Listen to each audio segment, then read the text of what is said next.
Hello and welcome back to this series on the Bohemian Reformation. In this second part, we will be looking at the Hussite Wars, which were the defining series of conflicts of this Reformation. So last time we looked at Jan Hus and how the movement started.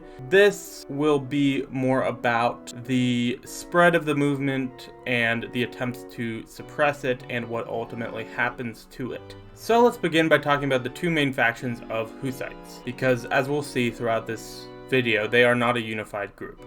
On one end of the spectrum you have the moderates, known as Utraquists, who are most remembered for their belief that communion should be given in both kinds to the laity. What that means is the laity, the non-clergy believers, receive both the bread and the wine during Eucharist. Sub utraque specie, under both kinds. That's where you get utraquist, from utraque. And it's also because of this that you have the symbol, as you see here, as a chalice, where the wine would typically be. I mentioned in the previous part that that was a symbol and also an alternative name for the Hussites, the chalice people in Czech. So the Utraquists were more powerful in the cities, they were more popular with the Bohemian nobility, and their stronghold was in the biggest city in Bohemia, Prague. And the essential difference between the Utraquists and the other faction is that the Utraquists wanted to reform, not break from the church, whereas the radicals, the Taborites, wanted to completely break off and start their own thing. So the Taborites were more powerful in rural areas. They were centralized in the town of Tabor, which is where the name comes from. Again, they advocate radical reform. They believe in biblical literalism. They often verge into apocalyptic theology. They also preach and practice social and economic equality, very proto-communistic in a way. And again, they also practice communion of both kinds. So that's not unique to the Utraquists. It's just more often associated with them because that was one of their driving motives, whereas the Taborites had a variety of things they wanted. So here's the town of Tabor, a nice country, small Bohemian town. Of course, this is modern day, but you get the idea. Okay, so I want to briefly mention another group which have a fairly small role in the Hussite Wars and the Bohemian Reformation, but are very interesting nonetheless, and they are the Neo-Adamites. So they were a branch of the radicals who wanted to return to a state of innocence, similar to what Adam experienced in the Garden of Eden, hence the name. This idea is actually much older than the Bohemian Reformation. You have a Gnostic branch called Adamites with very similar ideas, which is why these ones are called Neo-Adamites. If you don't know what Gnostics are, essentially they're a series of religious groups who sort of blend Christianity with Greek philosophy and Zoroastrianism and a few other ideas. They're very interesting, and I definitely want to make a series on them in the future, but anyways, the Gnostic Adamites had very similar ideas. They were communistic, they were nudists, they were militants, they wanted to destroy sinners. So essentially they're the most radical branch of Hussites, the Adamites, and they were very fringe. They established themselves on a small obscure island, which they called Paradise Island on the Lütznitz River.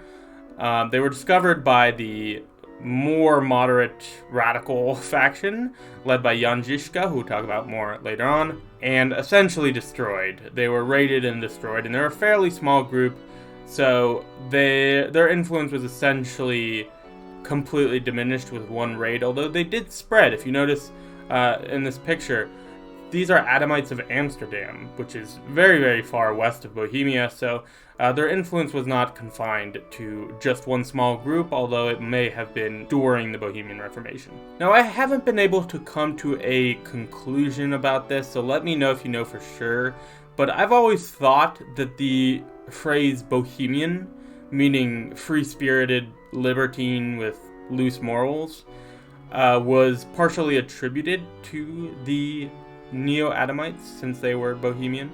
although I've seen some things recently that dispute that, so it is interesting to think about nonetheless. But anyway, let's move on from the Adamites and talk about one of the most interesting events of the Bohemian Reformation, which is the first defenestration of Prague. So if you don't know what a defenestration is, it means being thrown out of a window, which is quite funny that that happened in retrospect and that it was so important. And it is also quite funny that it happened more than once. As you see, the line first there implies that there were more, and there were more, but we won't talk about them in this video because the second one occurred much later. And there are debatably even more than two, but well, there's two famous ones. But anyway, I digress. So, if you remember Wenceslaus IV from the previous video, he was the king of Bohemia at the time. He was relatively tolerant toward the Hussites. Not because of egalitarian principles, but more because it strengthened Bohemia's position to distance themselves from the Catholic Church in a way. But over time, he was becoming less and less cooperative as the Hussites became more radical. And he made the decision not to release a series of Hussite prisoners in Prague, which naturally upset many Hussites. So in July of 1419, a radical Hussite priest named Jan Zalivsky led his congregation from the Church of Our Lady of the Snow, which is in the center of Prague, to the new town hall, where the Catholic city leaders were. Of course, the congregation was very angry and demanded the release of these prisoners. As they walked, they sang hymns and got increasingly more upset and willing to participate in violence. So they reached the new town hall and they stormed it, and 7 officials, including the mayor, were thrown out of the window. And depending on the account you believe, they either died by the fall or were beaten by the crowd below. So this was a major inciting incident for future violence and conflict. But before we talk about that, I want to quickly mention as an aside, I actually made this walk. A few years ago when I was in Prague, I walked from Church of Our Lady of the Snow to the new town hall, and these are pictures I took. It's a very short walk, and I even got to go up to the top of the new town hall and see Prague below and see the distance from which they fell. It's all very, very interesting. But anyway, so riots were sparked, and the riots concerned leaders of Bohemia and outside influences like the Catholic Church and the Holy Roman Empire. And so you have the first anti-Hussite crusade. Now, before we talk more about these series of anti-Hussite crusades, I want to make a disclaimer. The division of the crusades is very subjective and not universally agreed upon. So I'm going to be dividing these series of conflicts in a certain way. Just know that not everyone agrees with the way I'm going to do it. Some people discount certain events and consider them not to be true crusades. Others combine, say, the first and second crusades, for instance. So it is subjective. Just wanted to make that clear. So shortly after the first defenestration of Prague, Wenceslaus died, 1419. So Sigismund, who was his brother, he was the King of Hungary and Holy Roman Emperor, succeeded him, but did not yet have any practical control of Bohemia because of the prominence of the Hussites, who were now upset and rioting. So that's Sigismund on the left there. On the right is Pope Martin V, who issued a papal bull in 1420, the following year, in an effort to restore Catholic control. So, as you'll recall, in the previous part, Martin V was just recently named Pope, ending the Avignon papacy, the Western Schism. So he was all about unity and wanted to restore Catholic control, to unite the Catholic world, and this was one way to do that. He did not like dissent, he did not like heresy, so very quickly issued this papal bull and called for this crusade. So Catholic nobles from various countries led the crusade into Bohemia. The first major battle was the Battle of Sudemer, which saw several early Hussite leaders killed, which allowed a man named Jan Žižka to emerge as the Hussite leader. So Jan Žižka was a Taborite, but he led a combined force of Utraquists and Taborites. He was a very unifying figure. As you see in that portrait, he had one eye. He lost his left eye fighting in his youth and was mostly blind, and later in the war, during a siege of a castle called Robbie, he went completely blind due to an injury on his remaining eye. So Not quite yet, but eventually he would be a completely blind Hussite leader. And a notable thing about Zizka, which I've always admired, is that he, during this conflict, did not capture many properties for himself at all, which was very unusual for the time, and speaks to his principles and motives, I would say. So he pioneered a very interesting tactic called wagon forts, or wagenburgs, which were heavily fortified wagons consisting of various weapons in defensive positions, which included early firearms, as you can see in this photo, which essentially allowed for mobile fortifications. And this was a big reason for Zizka and the Hussites' continued success throughout these conflicts. Because despite being outnumbered, they were very successful, as you'll see. So the defining event of the First Anti-Hussite Crusade was the Battle of Witkov Hill. So Sigismund takes Prague in 1420. However, Witkov Hill, which overlooks Prague and is a key defensive position, was still controlled by the Hussites led by Zizka. Zizka was wildly outnumbered, but during the battle, the Hussites maintained control of the hill, which shattered Catholic morale. Another side note, I actually climbed this hill and got this picture, a giant statue of Jan Zizka. And if you see that building there, you can go to the top of that building as well and overlook Prague. There's a panoramic photo I took. But anyway, enough about me. So following this victory, the Hussites initiated the siege of Vyšehrad, which is a key fortress known as the Upper Castle, or the Fort of Prague, which was controlled by Sigismund. They retook it, the garrison surrendered, and essentially the Hussites regained control of Prague after a very brief stint of Crusader control. So let's talk now about the organization of the Hussites, because during this conflict, it became evident that some sort of structure was required to facilitate coordination and governance and essentially succeed in this conflict. So you have something called the Diet of Kaslav, which was a very large one-time event in a central Bohemian town where a large number of political and ecclesiastical figures assembled, which included nobles, clergy, townspeople, and representatives from all the Hussite factions. And they did a few things. For one, they created a 20-member government comprised of, again, various members of Hussite factions to practically govern. And that existed throughout much of the war, or the series of wars. They also rejected Sigismund's claim to control of Bohemia and asserted Bohemian independence. And they finally issued something called the Four Articles of Prague. So these are four demands, essentially. Four religious principles that the Hussites were fighting for. 1. Freedom to preach the word of God. Freedom of preaching.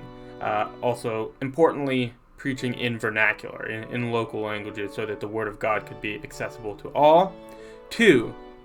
Communion of both kinds for the laity, because the clergy already received communion of both kinds. So this was another principle of equality among believers. Number 3, poverty of the clergy. No wealth or privileges for members of clergy, again emphasizing equality among believers. And finally, punishment of mortal sins by secular authorities regardless of social status.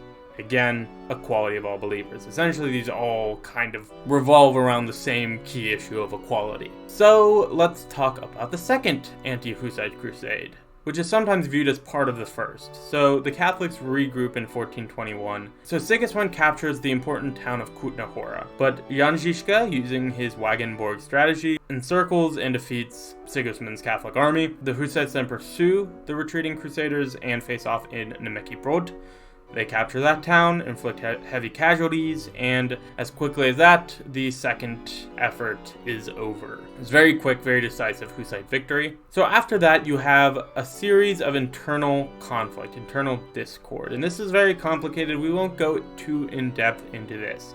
Sometimes it's called the Bohemian Civil War, although there are various factions, including the Utraquists, the Taborites, Bohemian Catholics, outsiders, but this is a period of internal conflict where the Crusades were not really happening, roughly spanning 1422 to 1426. The Utraquists fought the Taborites and other radical factions, and both fought the Bohemian Catholics. Jan Zizka won a number of battles against the Utraquists and the Catholics, including the Battle of Horich, Also during this time, the town council of Prague orchestrated the arrest and beheading of Jan Želivský in 1422 because they saw him as destabilizing. So this preacher who essentially started the Hussite Wars was now being betrayed by the leaders of Bohemia and killed, which symbolizes how divided Bohemia was. And yet the Crusades were not successful against them.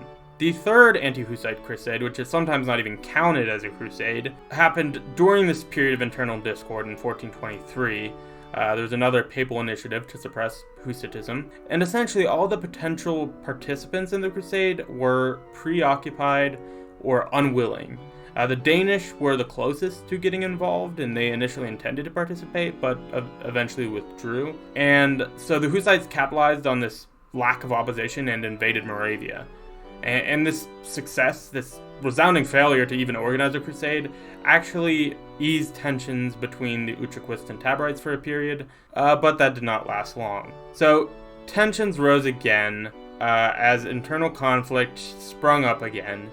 And I want to talk now about the Orabites, who become Jan Žižka's faction of radical Hussites. So they're named after Mount Oreb, which is a small mountain in Bohemia, presumably, which is derived from the biblical Mount Horeb, which most scholars agree to be a different name for Mount Sinai, where Moses is said to have received the Ten Commandments. So the name connotates a biblical connection and also the idea of a new covenant with God, because much like Moses' new covenant, the Hussites are trying to establish a new understanding of the Bible and religion.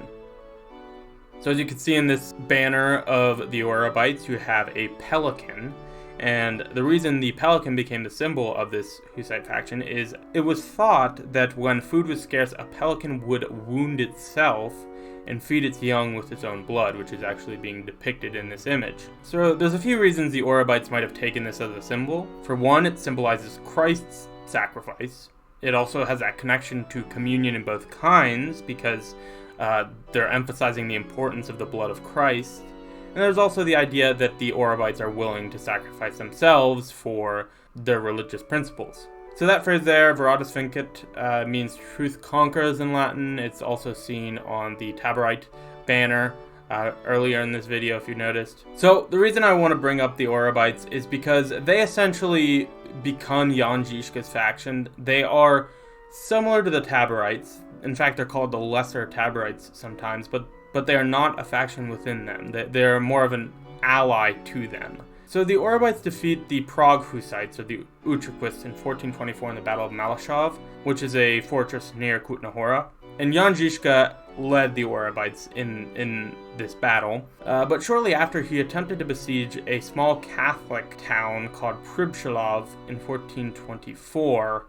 And during that, he caught the plague and died. So this is the end of Jan Žižka, unfortunately. And after his death, the Orabites felt orphaned and in fact changed their name to the Orphans, who would continue to be, along with the Taborites, the main radical Hussite faction throughout the wars. Alright, in 1426, there is finally another anti-Hussite crusade.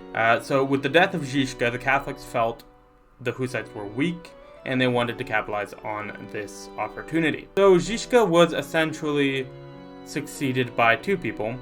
Prokop the Great, who's there on the left, the bearded man, who became the new primary leader of the radicals, and Sigismund Korybut, there on the right. So he was a nephew of Vytautas the Great, the Grand Duke of Lithuania, and his leadership was fairly short-lived. He tried to negotiate a peace and was imprisoned during that attempt, later released, but his prominence fell after that, so he's not quite as important as Prokop the Great. But anyway, the defining event of the Fourth Anti-Hussite Crusade of 1426 was the Battle of Auschwitz, where Hussites were victorious once again, securing northern Bohemia, specifically the region of Ústí nad Labem, and marking the quick end to yet another attempt to destroy the movement. So after this, you have a series of glorious rides, or Spanele Zishti, And again, I must say that I'm doing my best with the pronunciations. Please correct me if I'm wrong about any of them. But what these were a series of chevauchés. They were expeditions specifically into Silesia and Germany to destroy and gain wealth, weaken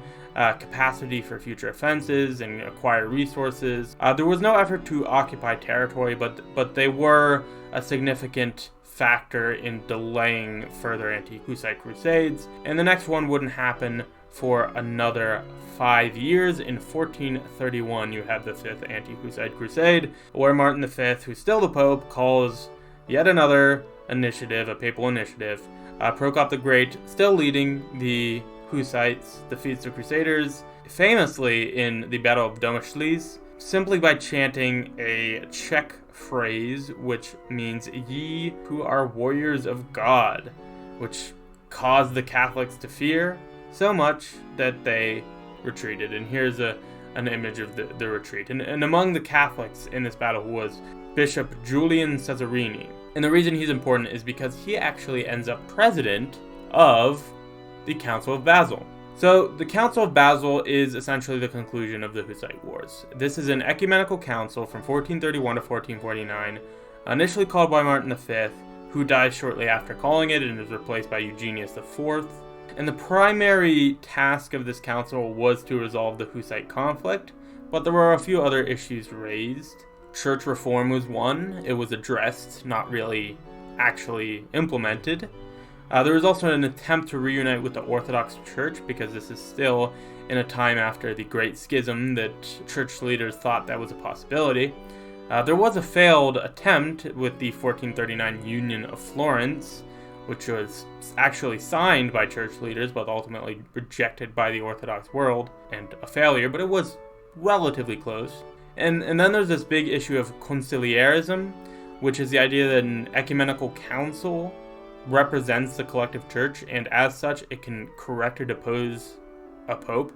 Now obviously the pope at the time, Eugenius, did not like this and rejected it, and in fact it became such an issue that he dissolved the Council of Basel entirely to avoid this faction of conciliarists and moved the council to Florence. So at this point it is not the Council of Basel anymore, it's the Council of Florence.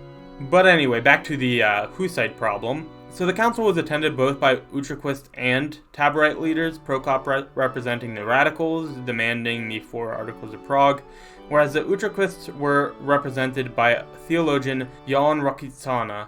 And while the radicals were unwilling to compromise, the Utraquists were, which was quite frustrating for Rakicana and other Utraquist leaders. They wanted practical reform, and if the Taborites were still in charge, they weren't going to get that, because they would accept nothing except complete independence from the church. This simply wasn't going to happen, and this conflict between the Utraquists and the Taborites over this issue actually led to another civil war.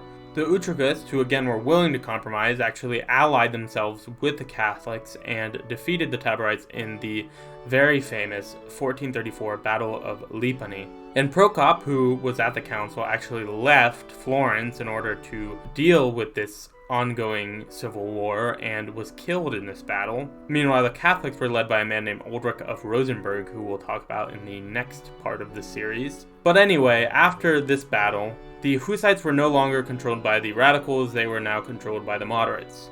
And because of that, they were able to compromise, leading to the Compactada, or the Compacts of Basel, in 1436, where the Utraquists agreed with the Catholics and the Holy Roman Empire, led by Sigismund. The negotiations were led on the Utraquist side by Rakicana, who is a memorial in his hometown is pictured here. So what was the result? Well, the Utraquists were permitted communion in both kinds, free preaching of the gospel, clerical reform, and secular punishment, which, you might notice, are essentially the 4 Articles of Prague.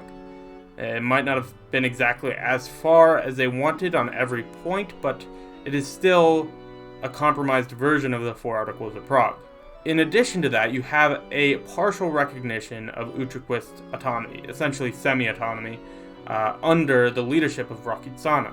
Now, the Taborites still existed to some extent, but they were greatly diminished and their power was drastically overshadowed by the Utraquists. But they did not agree to these terms because, one, they did not want to recognize Sigismund, which the Utraquists did. Also, the agreement did not create social and political egalitarianism, which the Taborites wanted, and it did not dismantle the Catholic hierarchical structure in Bohemia, because there was still partial Catholic oversight. So that is where the compromise comes in. It wasn't everything the Hussites wanted, but it was a good deal. So that is essentially the substance of the Bohemian Reformation. At this point, it is essentially over, but I do plan on making several more parts to this series where I talk about some of the splinter groups that arise from the Hussites and their continued influence over the centuries, which I think is quite interesting. So stay tuned for that, and thanks for watching. So long.